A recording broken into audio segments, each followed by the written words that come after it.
Hey guys, it's vryBot here. Welcome back to another episode of Elevating Your Game with 303 Tactical Chess Puzzles, the video series. Alright, well I have another chance to invite you to vrybot.com. That's vryBot.com. And I'm letting you know about this because I'm an advanced certified coach in the United States, what used to be United States Chess Federation. And I would like to invite you for chess coaching. You can get a description here by clicking on the link, or you can hire me right away. After doing so, I suggest connecting. You should connect with me on Discord, and the community is there as well. Or you could just send me a message with your questions, concerns, and details for the chess coaching. Now we're ready to dive into a new set of puzzles for the day. Welcome in. Once again, our methodology for solving these positions will include a material count up front, and then a screening for aggressive moves, such as checks, captures, and threats. So let's get started. And we're blessed with one that isn't too difficult. Let's take a material count. We have 4 pawns, and black has 4 pawns as well. We both have the minor piece. Though there is an imbalance of a knight versus bishop, it's a light squared bishop for black. Decent piece. Our knight is well outposted, guarding our rook, but the bishop's attacking the rook. There's also a pin, so if the bishop were to move, we might capture the queen, but she's defended, and also the bishop can capture and do things such as taking the rook and guarding the queen again, although she's guarded by another rook anyways. So we're going to look at checks and captures. Let's see what we can find. We have a check here, and there isn't too much. So we're going to look at captures next. We have a capture here. We have a capture here. And you know what? I think we solved it. Just within the checks and captures phase, we can see that the knight is well outposted here. We already mentioned that, but he's guarding 2 key squares. So if our rook could slide back here, we would win the game. The knight is guarding our rook. And you know what? We can capture a piece and further guard this rook. That should lure away the queen from her job. She's a bit overworked guarding this piece and guarding the back rank. Now with this checkmate, it seems a bit just like those back rank checkmates we talked about, where the king gets trapped behind his wall of pawns. But this time, just like last time, he's trapped behind a wall of squares. Another fresh puzzle, but again, similar to one we saw yesterday. I love it when things come together like that. All right, let's take a look at the material count. We've got 4 pawns as white. We've got 3 pawns for black. We only have 1 minor piece. Black has the 2 bishops. What else? Okay, so we've got the double rooks. They've got the double rooks, queens, comparable to each other.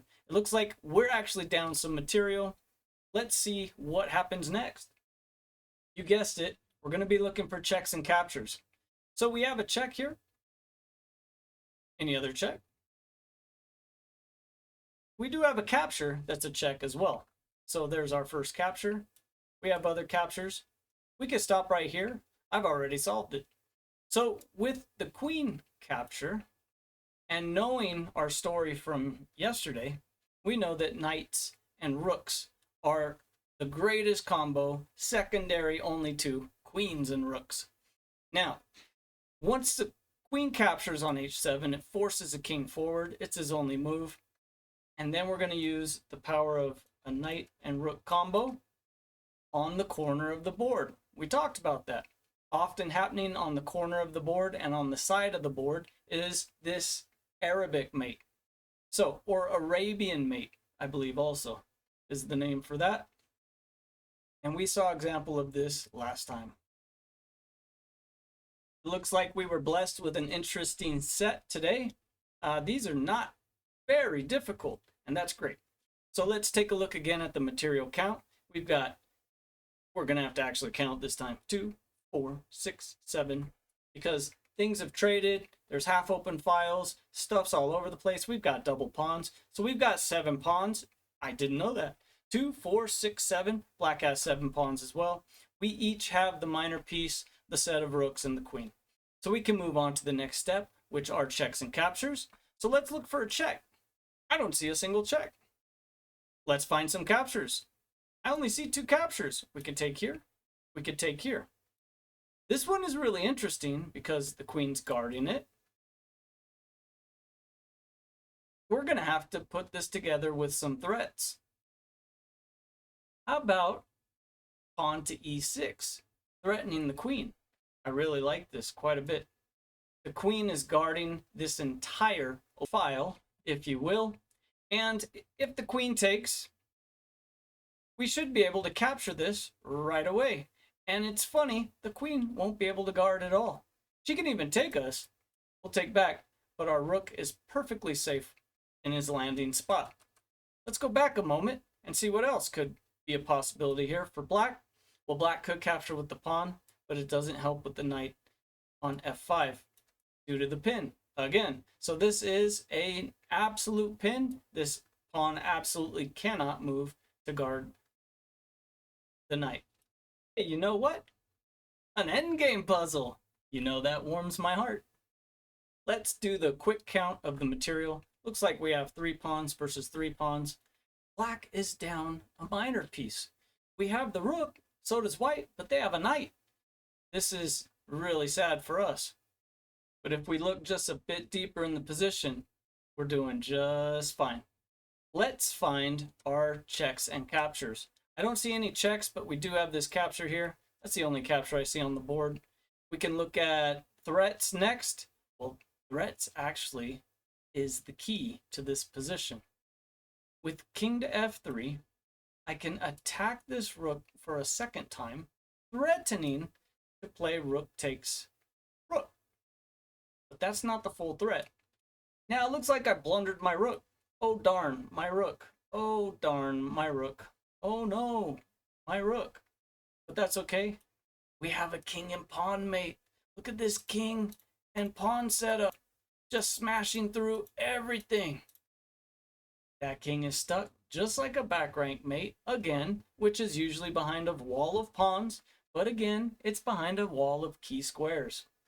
Nice puzzle. Okay, and this is probably the best one you're gonna see today. Let's do the quick material count. We have 2, 4, 5 pawns versus 4. Looks like we're up a pawn. Also, we have 2 knights versus 1 rook.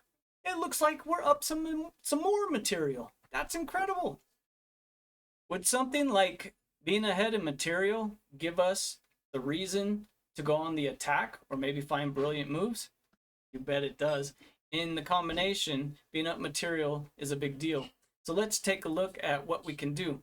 Let's find our checks and captures. We have a check here. We have a check here. We have a check and a capture here. I don't see any other checks. What other captures do we have? We can take here. We can take here.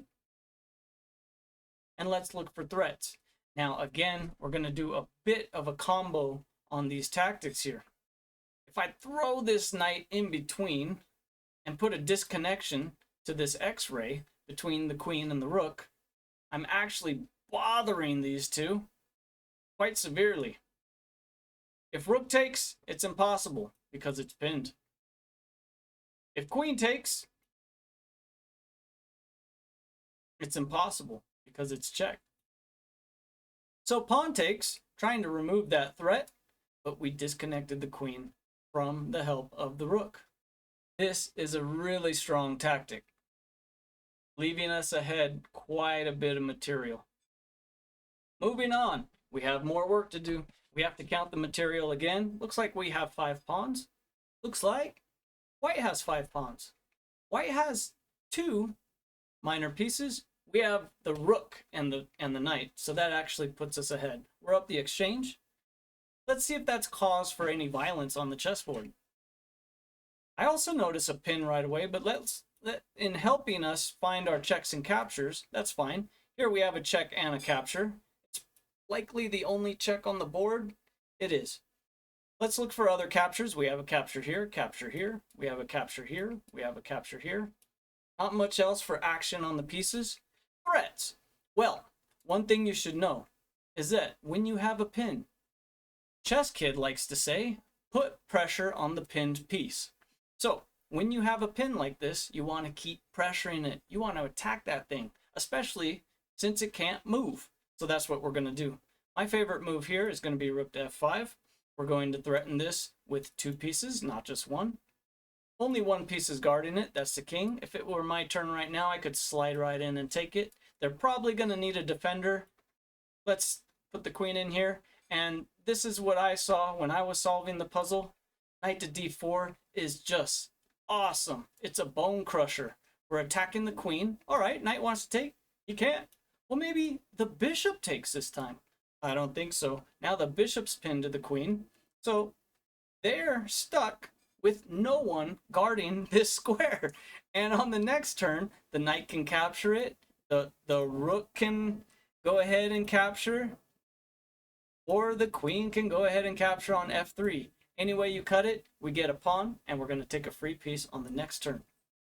These puzzles shouldn't be too tough anymore now that we're building a really big list of tactics and getting involved in our 30 minutes a day of puzzling.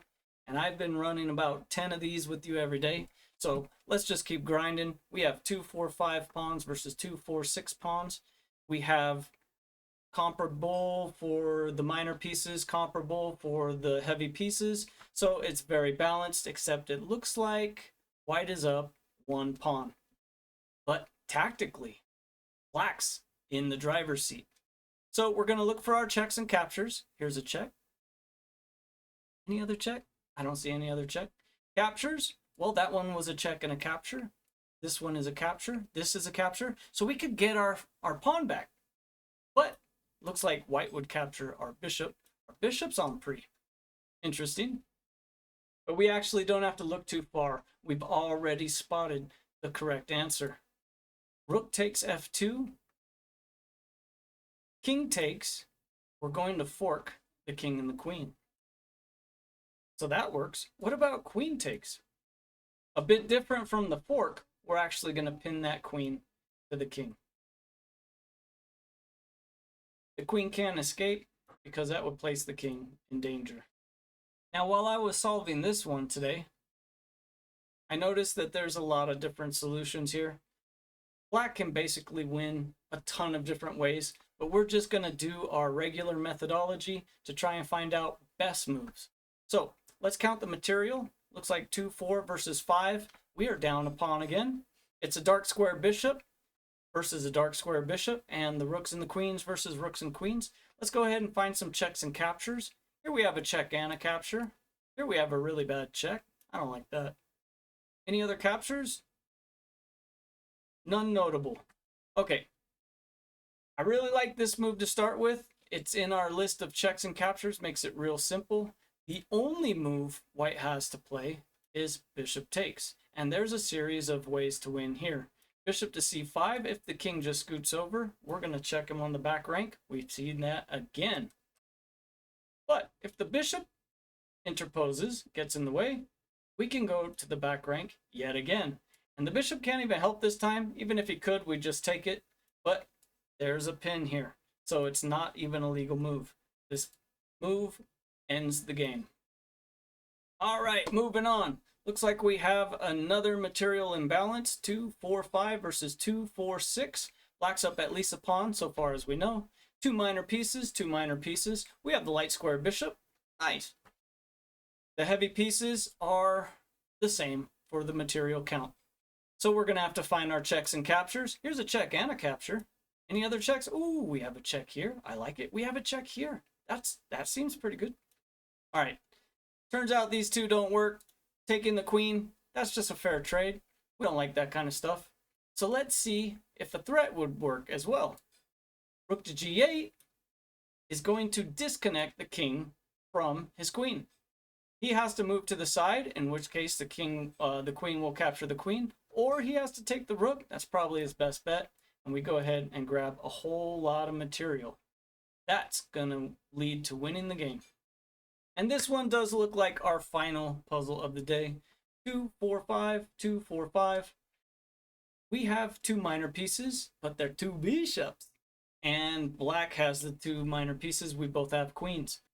It works even to nab just a pawn in the endgame like this. If you can get ahead some material, you'll likely win the game. So let's look at our checks and captures. We have a check here. That just throws away our bishop. We have a check here. doesn't seem so great. Knight takes, pawn takes, queen takes, queen takes, king takes. We're not going to get anything out of that.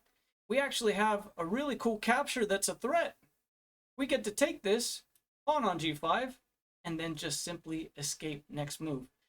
Black cannot, well, they can, but they will be punished for capturing this pawn, this bishop on g5, because we'll get a discovery. The only way to interpose is and save the queen from the pawn's attack at the same time is to go to e6, in which case our bishop is covering that square. We're going to gobble up the queen. They can make any series of moves they like here. We're grabbing that queen. So that's going to end it for today.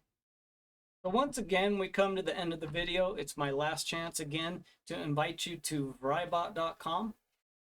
I want to offer you the opportunity for chess coaching while I still have the availability. Coming up on the video screen will be a big cartoon vryBot face, so please don't forget to click on that and subscribe to the channel. Don't forget to like, share, and comment or criticize me down below the video anytime. And you do have a chance to check out the previous videos in the series or even jump anywhere you like within the playlist. And I'll see you next time.